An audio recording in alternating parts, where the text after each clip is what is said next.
वाढते शहरीकरण, औद्योगिक विकास, जलसाठ्यांसाठी धरणांमुळे पाण्याखाली बुडालेली वनक्षेत्र आणि वाढत्या लोकसंख्येची भूक भागवण्यासाठी भूतलावरील बहुसंख्य वनजमीन व्यापली गेली आहे.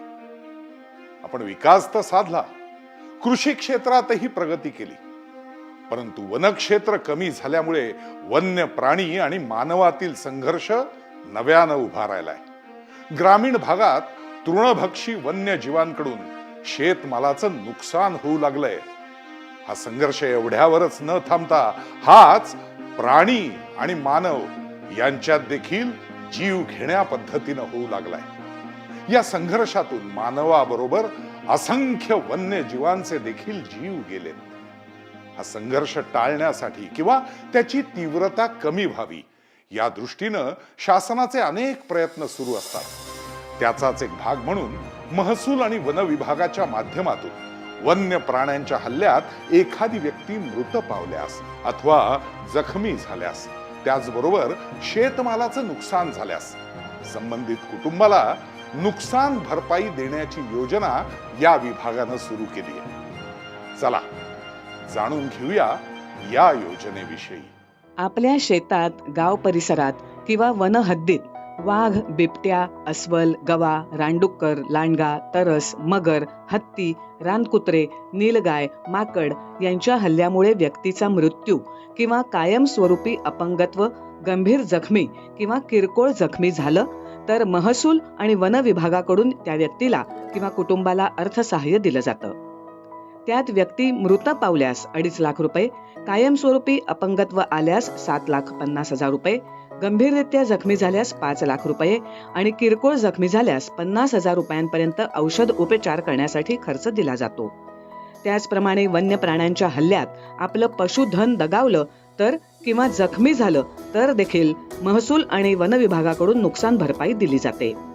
वन्य प्राण्यांच्या हल्ल्यात गाय, म्हैस किंवा बैलाचा मृत्यू झाला तर बाजार भाव किमतीच्या 75% किंवा 70,000 रुपये यापैकी कमी असणारी रक्कम, मेंढी, बकरी यासारख्या पशुधनाचा मृत्यू झाला तर बाजारभाव किमतीच्या 75% किंवा 15,000 रुपये यापेक्षा कमी असणारी रक्कम, गाय, म्हैस किंवा बैल यांना कायमस्वरूपी अपंगत्व आलं तर बाजारभाव किमतीच्या 50% किंवा 15,000 रुपये यापैकी कमी असणारी रक्कम आणि पशुधन जखमी झालं तर 5,000 रुपयेपर्यंतचा खर्च नुकसान भरपाई म्हणून देण्यात येतो.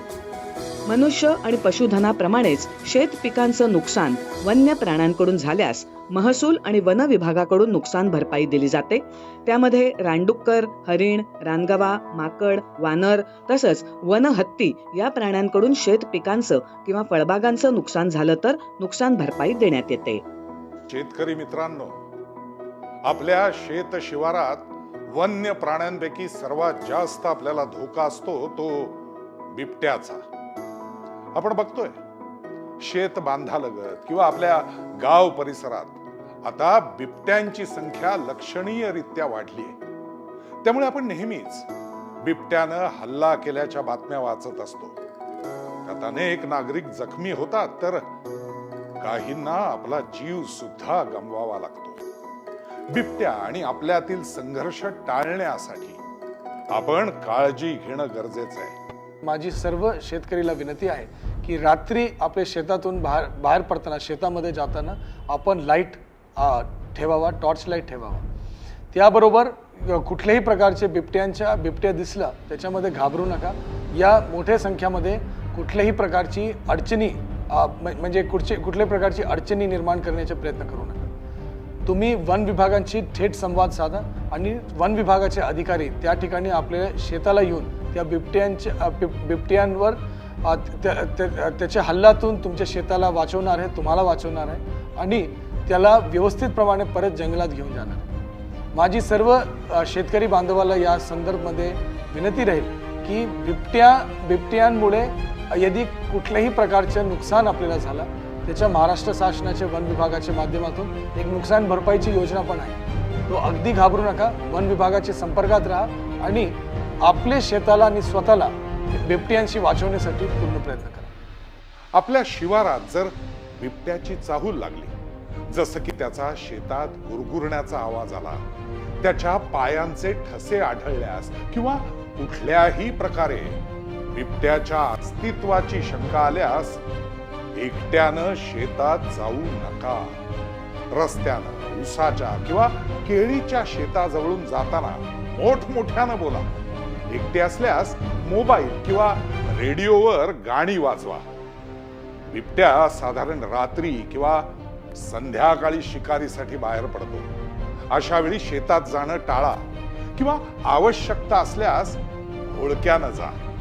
अशा साधारण उपाययोजना केल्यास बिबट्या आणि आपल्यातील संघर्ष आपल्याला नक्कीच टाळता येऊ शकतो. त्यामुळे ही काळजी घेणं गरजेचं आहे. आपल्या जीवासोबतच वनसंपदा आणि वन्य जीवांचं रक्षण करणं ही देखील आपली जबाबदारी आहे. चला तर मग धरती मातेचे हे ऋण फेडूया आणि वसुंधरेला समृद्ध करूया.